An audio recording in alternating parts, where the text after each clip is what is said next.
దేవుని మాట కార్యక్రమానికి ప్రతి ఒక్కరిని ప్రేమపూర్వక ఆహ్వానిస్తూ ఉన్నానండి. దేవుని పేట ప్రతి ఒక్కరికి వందనాలు.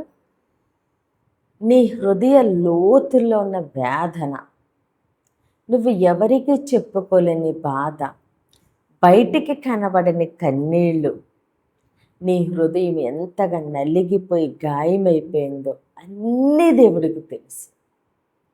దేవుడు నీ హృదయంలో ఉన్న ప్రతి గాయాన్ని ఆయన చూస్తూ ఉన్నారు. రాత్రులు నువ్వు నిద్రపోకుండా కాచిన ప్రతి కన్నీరు, ప్రతి క్షణము దేవుడు చూస్తూనే ఉన్నారు.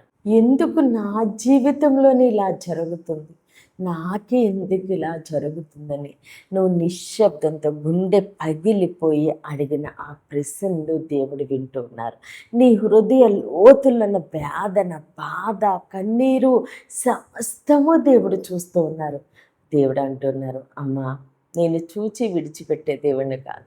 నేను ఒంటరి పరిస్థితులు, వేదనలో, దుఃఖములో, కష్టాల్లో విడిచిపెట్టే దేవుణ్ణి కాదు. ఇదిగో నీకు విడుదల సమీపముగానే ఉంది, నేను సమస్తము సిద్ధపరిచి ఉంచాను అని దేవుడు సెలవిస్తూ ఉన్నారు. మనుషులు మనల్ని చూసి పట్టించుకోకపోవచ్చు, మన బాధ అర్థం చేసుకోకపోవచ్చు, మన కన్నీరు, మన వేదన, మనం మౌనంగా భరిస్తున్న ఆ భారము, మాటలు, గాయము అన్నీ దేవునికి తెలుసు. కాబట్టి దేవుడు అంటున్నారు, అమ్మ నేను నీకు సమీపముగానే ఉన్నాను, నేను నీకు విడుదలని గ్రహిస్తూ ఉన్నానని దేవుడు సెలవిస్తూ ఉన్నారు.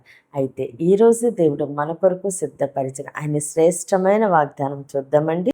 హెబ్రీయులకు రాసిన పత్రిక 4వ అధ్యాయము 13వ వచనము. మరియు ఆయన దృష్టికి కనబడని దృశ్యం ఏదీ లేదు, మనము ఎవనికి లెక్క ఒప్పచెప్పవలసి ఉన్నదో ఆ దేవుని కన్నులకు సమస్తమును మరుగులేక తేటగా ఉన్నది. ఆమేన్. దేవుడి రోజు మనతో మాట్లాడుచున్న మంచి మాట, దేవుని కన్నులకు సమస్తమును తేటగా ఉన్నది. ఆమేన్. దేవుని యొక్క కన్నులకు సమస్తము తేటగా ఉందండి. అది ఈ చూసే విషయాలే కాదు, మన రూపమే కాదు, మన ప్రవర్తనే కాదు, మన క్రియలే కాదు, మన మాటే కాదు, మన హృదయము కూడా దేవునికి తేటగా కనబడుతోంది. ఆ హృదయంలో ఏముంది? బాధ ఉందా? కన్నీరు ఉందా? గాయం ఉందా? విరిగి నలిగిన హృదయం ఉందా? అసూయ ఉందా? ద్వేషం ఉందా? కలహం ఉందా? కోపముందా? అవిశ్వాసం ఉందా? అపనమ్మిక ఉందా?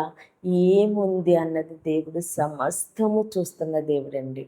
ఆయనకంటూ మరుగైంది ఏదీ లేదు, తేటగా కనబడుతున్నట్టండి.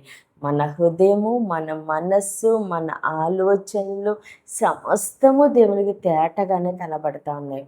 కాబట్టి అయ్యా నువ్వు నా పరిస్థితి చూడటం లేదా, మనుషులు అంటున్న మాటలు వినటం లేదా, వాళ్ళ మాటల ద్వారా నా హృదయాన్ని ఎంత గాయపరుస్తూ ఉన్నారు. నా పరిస్థితిని బట్టే నేను కృంగిపోయి, అలసిపోయి, సొమ్మసిల్లిపోయి ఉండగా మనుషుల మాటలతో నన్ను ఇంకా గాయపరుస్తున్నారయ్యా అని నువ్వు నిశ్శబ్దంగా, ఎందుకయ్యా నా జీవితమే ఇలా ఉంది, అందరూ బాగున్నారు కదా, నాకే ఎందుకయ్యా ఈ పరిస్థితి అని నువ్వు అడుగుతూ ఉండగా దేవుడు నీ హృదయ అంతరంగంలో ఉన్న వేదన చూస్తూ ఉన్నారు. దేవుడు నీ కన్నీటిని చూస్తూ ఉన్నారు. నువ్వు నిద్రపోక ఏడుస్తున్న క్షణాలు దేవుడు చూస్తూ ఉన్నారు. నీ హృదయం ఎంత నలిగిపోయిందో, ఎంతగా భారముతోటి, గాయముతోటి, వేదనతో భరించలేక, ఎవరికి చెప్పుకోలేక, తట్టుకోలేక నీ హృదయం ఎలా అల్లాడిపోతూ ఉందో సమస్తము దేవుడు చూస్తూ ఉన్నారు. నువ్వెంత సొమ్మసిల్లిపోయావో, నువ్వు ఎంత తట్టుకోలేని పరిస్థితుల్లో ఉన్నావో, నీ మనస్సు ఏమైపోతుందో దేవుడు సమస్తము చూస్తూనే ఉన్నారు. కాబట్టి దేవుడు నిన్ను ఆయన హత్తుకుంటూ ఉన్నారు.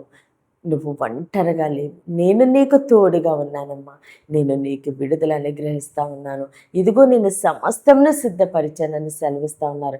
కాబట్టి దేవుని కన్నులకు సమస్తమును తేటగా కనబడతా ఉందండి. ఆయనకంటూ మరుగైంది ఏదీ లేదు. ఈరోజు నీ హృదయాన్ని చూస్తున్న దేవుడు నీకు వాగ్దానం చేస్తూ ఉన్నారు. ఆయన నీకు విడుదల అనుగ్రహిస్తూ ఉన్నారు.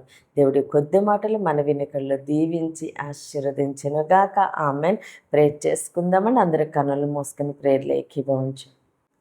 మహోన్నతుడ మహాగణుడ పరిశుద్ధుడా నీకే స్తోత్రాలు వందనాలు దేవా. తండ్రి ఇచ్చిన వాగ్దానం మా జీవితాల్లో నూరెంతలుగా ఫలించును గాక. దైవజనుల వారి కుటుంబాలు, సంఘాలు, పరిచర్యలు యేసు నామములను దీవించబడును గాక.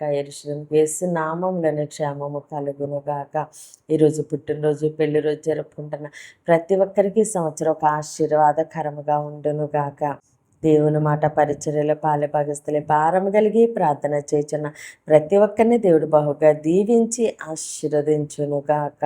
మూయబడిన ప్రతి గర్భము తెరవబడును గాక. వివాహాలు కావలసిన బిడ్డలకి యేసునామములో ఘనమైన వివాహములు జరుగునుగాక. యవ్వన బిడ్డలకు మంచి భవిష్యత్తు కలుగునుగాక. ఉద్యోగాలు లేని బిడ్డలకి యేసునామములో ఉద్యోగాలు వచ్చునుగాక. అయ్యా, ప్రతి బిడ్డని నీ చేతులకు అప్పగిస్తూ చిన్న ప్రార్థన పాదసన్ని చేర్చుకోమని యేసుక్రీస్తు అతి పరిశుద్ధ నామమునందు బ్రతిమాలి వేడుకుంటున్నాం మా తండ్రి. Amen, amen, amen.